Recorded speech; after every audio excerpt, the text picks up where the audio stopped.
Hello বন্ধুরা, আমার চ্যানেলে তোমাদের সবাইকে স্বাগত। আজকে আমি তোমাদের সাথে শেয়ার করব হারিয়ে যাওয়া পুরনো দিনের দিদা ঠাম্মাদের হাতের একটা রেসিপি।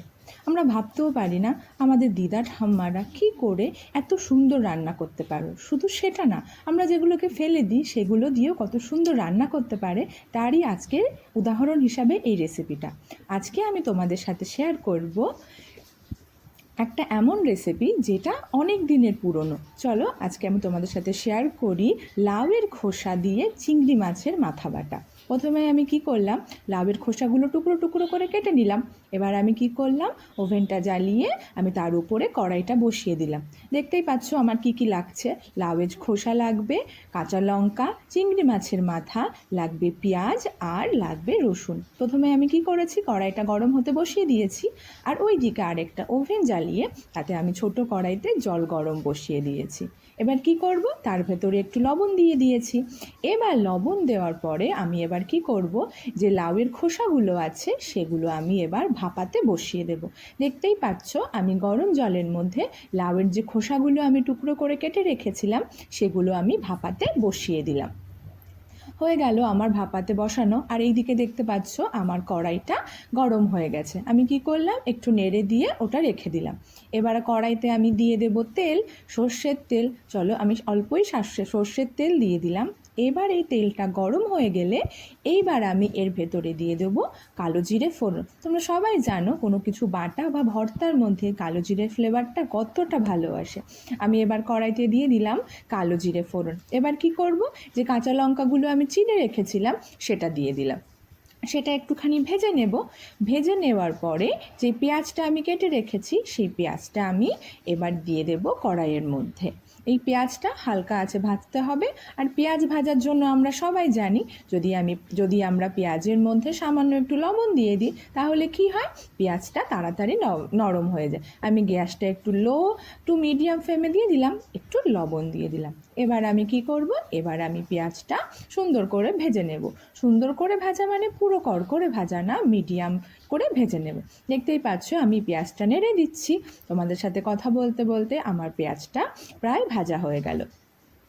দেখো আমি পেঁয়াজটা নাড়িয়ে নাড়িয়ে ভেজে নিচ্ছি। আমার পেঁয়াজটা একটু ভাজা হয়ে গেছে, একটু কালারও চেঞ্জ হয়ে গেছে।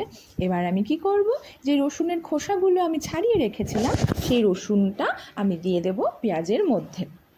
আমি রসুনটা দিয়েও একটুখানি ভেজে নেব। দেখতেই পাচ্ছ আমি পেঁয়াজ আর রসুনটা কালো জিরা আর কাঁচা লঙ্কার সাথে আরেকটু ভেজে নিলাম। ভাজা হয়ে গেছে আমার। এবার আমি কি করব, আমার যে চিংড়ি মাছের মাথাগুলো ছিল ধুয়ে পরিষ্কার করা সেগুলো আমি দিয়ে দিলাম কড়াইয়ের মধ্যে। এবার এটাও একটু হালকা ভেজে নেব। হালকা ভেজে নেওয়ার পরে আমি এদিকে দেখতে পাচ্ছি যে আমার যে লাউয়ের খোসাগুলো ছিল সেগুলো ভাপা কিন্তু হয়ে গেছে।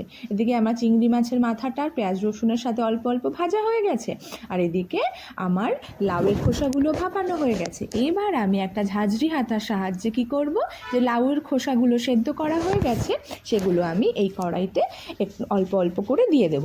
দেখতেই পাচ্ছ যে আমি এই কড়াইতে দিয়ে দিলাম। এবার কি করতে হবে, এবার আর কিচ্ছু না, এইবার সুন্দর করে এদের সাথে ভেজে নিতে হবে। তারপরেই তৈরি হয়ে যাবে দিদা ঠাকুমার হাতের ম্যাজিক। চলো দেখতেই পাচ্ছি আমি পুরোটা এর ভেতরে দিয়ে দিলাম। এবার আমি কি করব, এবার আমার ছোট কড়াইটা আমি এখান থেকে সরিয়ে নেব। চলো আমি কড়াইটা সরিয়ে নিয়ে আসছি। আমার কড়াইটা সরানো হয়ে গেছে। এইবার আমি লাউয়ের খোসার ভিতরে একে একে দিয়ে দেবো লবণ। লবণ কিন্তু অবশ্যই স্বাদ মতো দিতে হবে, কারণ আমরা সেদ্ধ করার সময় লবণ দিয়েছিলাম, পেঁয়াজের মধ্যেও লবণ দিয়েছিলাম। এবার দিয়ে দেবো হলুদ। চলো এবার আমি কি করব, এইবার নেড়ে চেড়ে এটা একটু ভেজে নেব। ভেজে শুধু নেড়ে চেড়ে ভাজলে হবে না, এটাকে ঢেকে ঢেকে সুন্দর করে ভেজে নিতে হবে।